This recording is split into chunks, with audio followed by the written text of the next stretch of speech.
Hello everyone and welcome to this asynchronous class for week 3, assessing community health, wellness, and quality of life. This class will be presented in 2 parts, so we'll go over the part A, which is community nursing process, and part B, which is community health planning, monitoring, and evaluation. These 2 classes are very, very important as they focus on the key aspects that are needed for that community assessment paper that you're going to be doing for your assignment, and really understanding how you assess community as part of that public health experience or community health nursing experience. So next, I just want to mention that next week, week 4, is a synchronous class. So I will do a recording as well and will be posted next Monday for you to review. So there's no class in person next week, week 4. So today we're going to be discussing the components of that community assessment, discuss some of the common community assessment models and tools used, describe the importance of the program planning, monitoring, evaluating, list the components of the program planning and evaluation, and discuss various components of the program logic model and what that looks like. I also just wanted to mention to you that your midterm exam is coming up in week 6. It will have 50 multiple choice questions, including one question that is NGN style question. We'll talk about what that question will look like closer to the date, which is probably in week 5. We'll discuss that. And you will have 75 minutes to complete this exam in class during week 6. All right, but then you also need to work or start thinking about your community assessment paper. So make sure that you refer back to your course syllabus and have a look at this neighborhood community assessment assignment that is worth 30% of your overall grade. You are welcome to work up to 5 students on this assignment. It is a paper, or you can do it individually. Okay, the due date for this is week 9, which is Friday, March 17th at 5 p.m. via eClass, and turn it in. And if you're going to sign up for this, the due date for signing up in eClass is February 19th at 23:59. Okay, so this assignment, let's have a look at what is required. So really will be expected for you to understand how to do that community assessment of your own community that you live in. If you are working in a group of students 2, 3, 4, 5, just choose one, decide which one out of the 5 students that are working on the community that you're going to focus on. Okay, reflect on the experience, and you're going to reflect on the experience of the community. You may collect information from different websites, windshield surveys, as part of those hours of your community as well. Okay, the paper has to be 4 to 5 pages, maximum 5 pages. You once again, when you are working in a group, it still will be 5 pages, not including the title page or references. And all of the group members in your group will receive the same grade at the end. The feedback will be provided to you on eClass and turn it in. So you're going to do that consultation relevant of the elements from the community assessment process that is found in chapter 13 in your book, which is this week's lecture. Okay, so your steps for writing that paper, you will do an introduction paragraph that will include identification of that community and aggregates within the community, the location, the geographical boundaries has to be included. You're going to begin with a windshield survey method gathered to inform about the broad community. So for example, you have here Young and Eglinton community. Include the defined geographical boundaries, the neighborhood environment, and significant factors such as socioeconomic, environmental. And this has to be very clear what that looks like, okay? Then you're going to utilize additional methods to collect that data. So non-contact methods, right? So you do not have to, collect data by interviewing anyone or talking to anyone. This is non-contact methods, such as literature review, internet sources. And hypothetically, you will be providing information from the key informants and interviews, okay, hypothetically. So for both Part B and C, the outline of the method used to collect data such as epidemiology data, research findings, local national policy documents, census, and others. Do see the course syllabus as it discusses exactly what those census look like. It provides you links to Stats Canada, to your local municipalities that provide you the data for those individuals living within that community. Then you're going to focus on health promotion. So you're going to discuss the findings. You're going to analyze what you found from what you've done, the research that you have done. Then you're going to synthesize and you're going to discuss it to inform your understanding of the community. So how do you understand the community?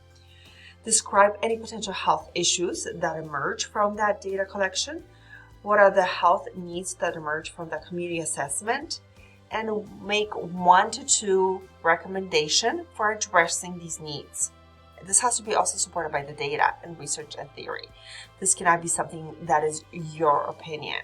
Okay. Then you're going to conclude your paper with conclusion of your assessment, how you identified any previous assumptions you might have had of the community and what you learned from this assessment and how this assessment changed your outlook on the community members and you as a future community health nurse. So once again, I have a disclaimer here. So given the COVID-19 pandemic, we're still in a pandemic. Many agencies and staff have limited capacity and resources. So please do not initiate any contact with any of the agencies or community members and interview them in person. Everything is done hypothetically. Okay, a little bit more. So once again, not exceeding that 5 pages, but not less than 4, not including title page, reference page. And clear, concise writing is needed.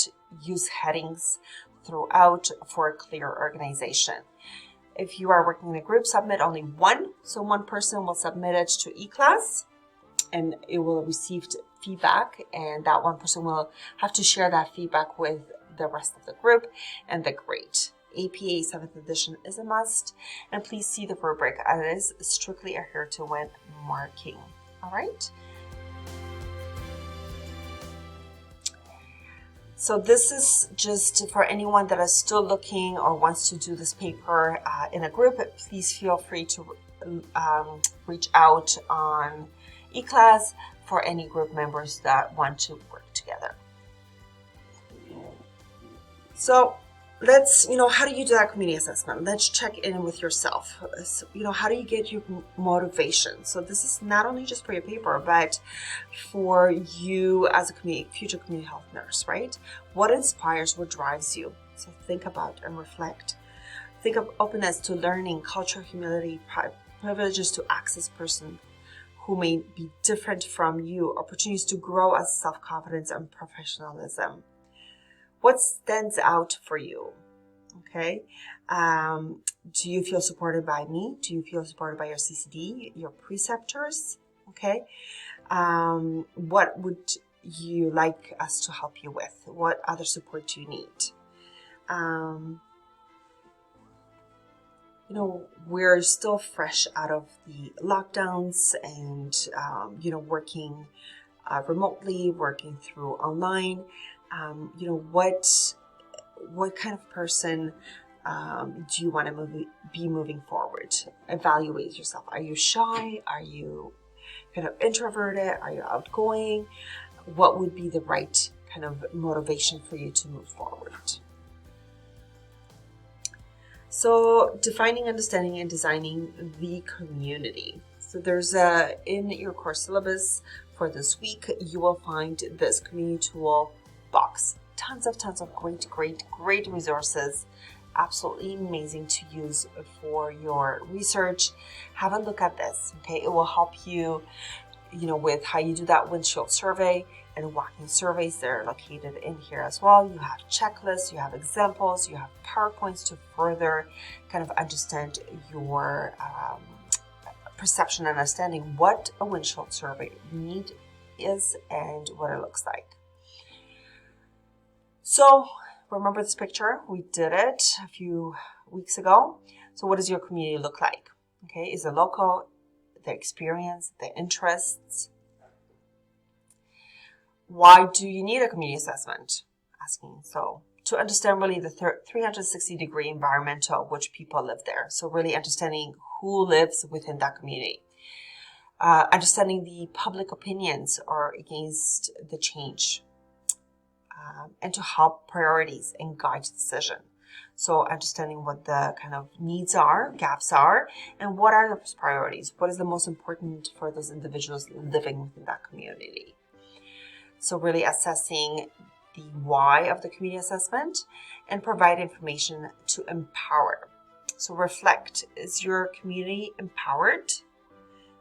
How would you know this? How does one recognize empowerment? So you're going to be starting your clinical placements next week. So I think keep this in mind as you learn about your communities and where you are placed. Are they empowered? Okay, so your initial things to find out when you go into your communities, right? When you have your community be placed at, for example. So look at the geographical boundaries. How long the community has existed. Is it a new subdivision? Is it a new building? Is it a long-term care that has just been built, or it's been there for a while? General history about, the building, the structures, who lives there, the key and the leaders, who runs it, the main demographics. So I'm thinking of that long-term care again, the age of individuals, health statuses, demographics, as in more male, female, important issues identified to them, moral and involvement levels, and key alliance as well.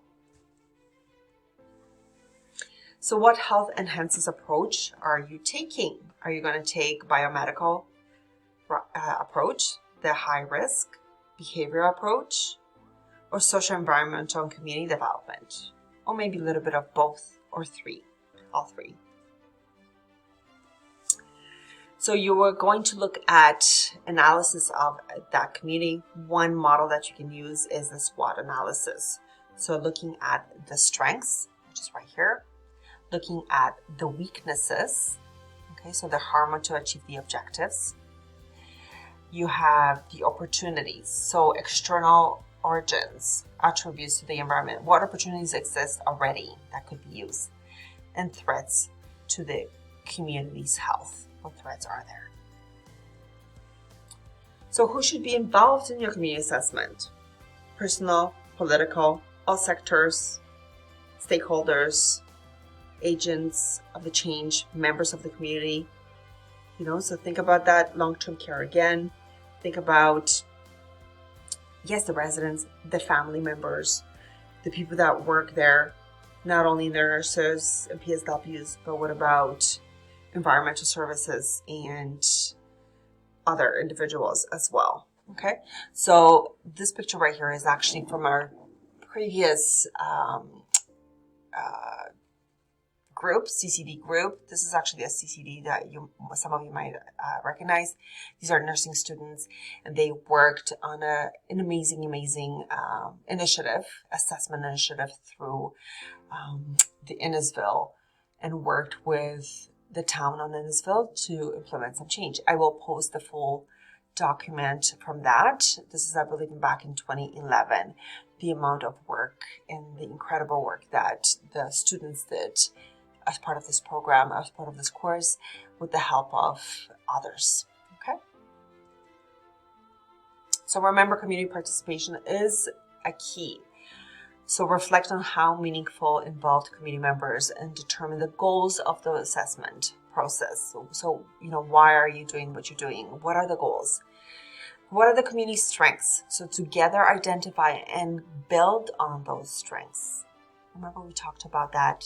It's not only just identifying the weaknesses and area of gaps, but focusing on the strengths. The empowerment, so partner with central goals for assessing process and practices, and the future planning. So use the knowledge to inform the future goals and future communities, right? So community assessment, how do you look at that assessment? Are you looking at as a half glass full or half glass empty? So distinguish between the assessment of the needs opposed to the resources and assets and capacity. So looking at the assets as well. So the needs are the gaps between what the situation is and what it should be. And once again, this is coming from those individuals within the community. And resources. What resources, assets, capacities are already there implemented that could be used even better to their maximum potential, what they have. So reflect how you might be taking the approach to serve the community a little bit better. Okay, so assessing the needs, both could be primary, secondary resources, needs related to health, so high mortality and morbidity, low life expectancy, and high crime rates. So all of those are part of that assessment in the windshield surveys as well. Okay. So the needs relates to structural compositions such as racial, socioeconomic disruption, discrimination based on age or ethnicity, barriers for language to certain groups, lack of access. All of these have to be captured into your assessments as a community health nurse and into your paper of that neighborhood assessments. So how would you do that? Where do you reach out? What resources do you use? What references? Okay. Do you remember this picture? So this is assessing the needs. So physically looking, walking through the area, right? What do you see? Parks, trees, or lack of parks. What conditions are the buildings, the backyards, the roads? Are there lighting? All of those need to be incorporated. So, assessing the needs for individuals that are low income or social status, are unemployed, or poor working conditions. Lack of social support networks, access to recreation, homelessness, unsheltered, education needs. Are there ESL classes, literacy? Are there classes for adults that want to upgrade their high school diploma? So this is part of that assessment. And other resources, looking what, strengths and resources and problem-solving abilities that the community has. What are there? Are there, community gardens that are implemented into the specific geographical areas? Assessing the asset resources. So collaborate effectively to identify the problems, working and goals as a priority, collaborative, effectively required action, and understand and utilize skills, abilities for children, youth, and their families. Okay, a little bit more. So physical environment. So notice how and why clean water, green areas, revitalization of the communities. Is it healthier? What status is it? Right? Socioeconomic environmental. So it would be high income, social status, employment, unemployment, working conditions, social supports and networks, diversity and social inclusion. What kind of programs are offered? Are they offered in other languages? Are they inclusive of all type of, ages of children, for example? Various accessibility. So, access to the buildings, the use of wheelchairs and access for individuals that are using, a wheelchair, maybe walker or cane to come through. Educational access, so high parent engagement, financial resources, and health and social services, engage, and accessibility. Okay, so we have communication, so people that report feeling listened to and supported by their concerns. how do I, if I have a concern, how do I communicate this to the city, to the government, to the MPP, the government politics? So responsibility and engagement of the local, provincial, and federal aspects of it. Transportation, visible or, usable, affordable.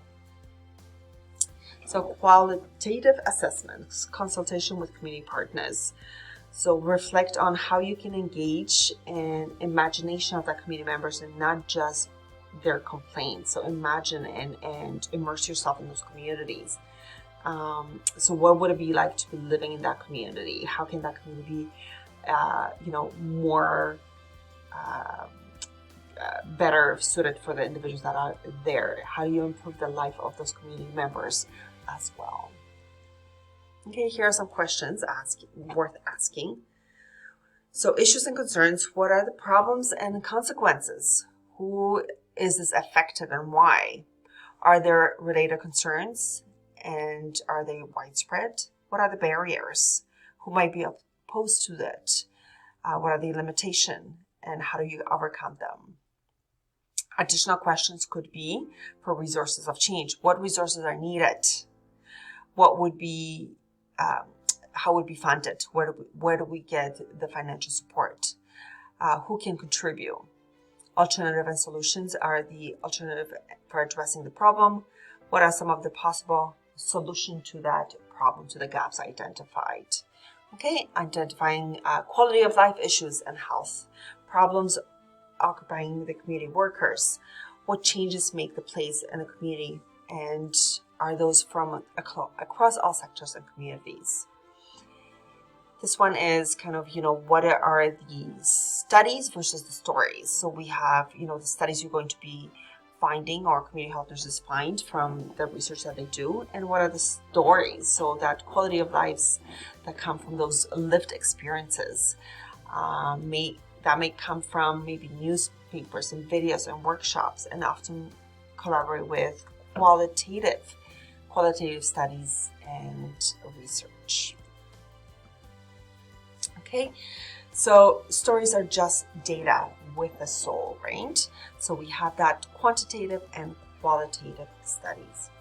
Here are some tools for your community assessment. So publish literatures, previous conducted surveys, national local policy documents, demographic, epidemiology data, focus groups, needs assessment surveys, key informants and those one-on-one conversation, windshield surveys and walkabouts, town hall meetings, public forums, and participant observance. So as you can see, it is not just about windshield survey that you will get all of your information from, but many different sources.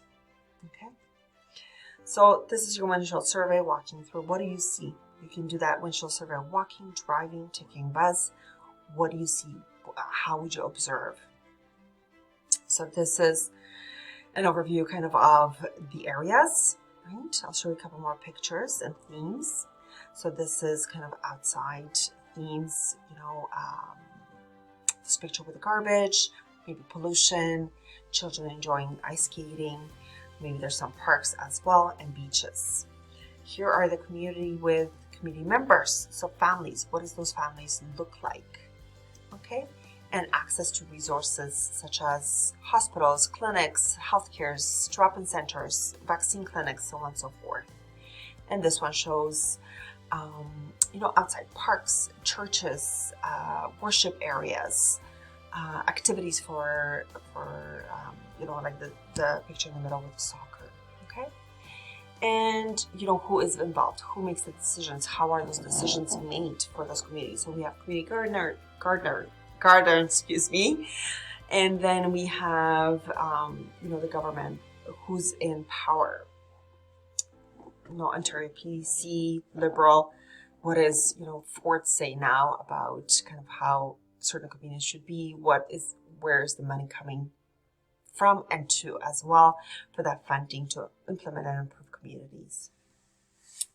So as you can see, that windshield survey is just a small portion of community assessment. It concerns are many steps that you need to go through, looking at the data, objective data, stats, epidemiology, and really creating that action plan and address needs. So Conducting one-on-one interviews is one way of doing the assessments as well.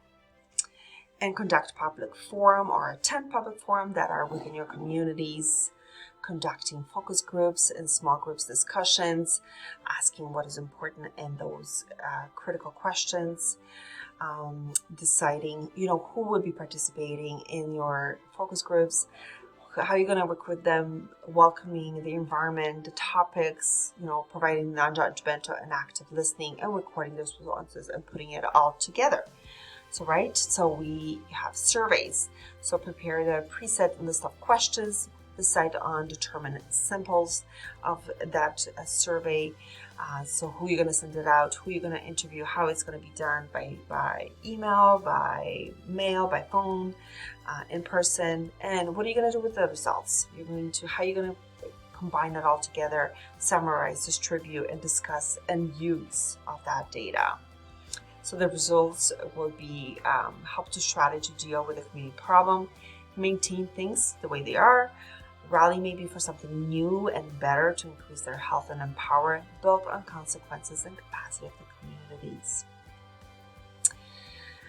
So that community assessment I've mentioned before that the students did from Innisville.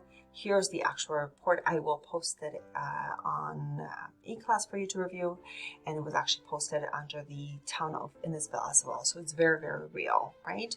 So here we go. We have the nursing students, the CCD, the mayor, and the head of the health committee council as well. That was involved with that. The students had the opportunity to actually, from this course, present at the Innisbee Town Hall meeting what the results of those surveys were and how to implement some of the potential changes that have been identified and strategies and recommendation. So press release was displayed, presentations, public meetings, and ensure that agencies were involved with different stakeholders as well. All right, that is all for that part A. Please make sure that you watch part B as well and have a break for a little bit and watch part B. Thank you.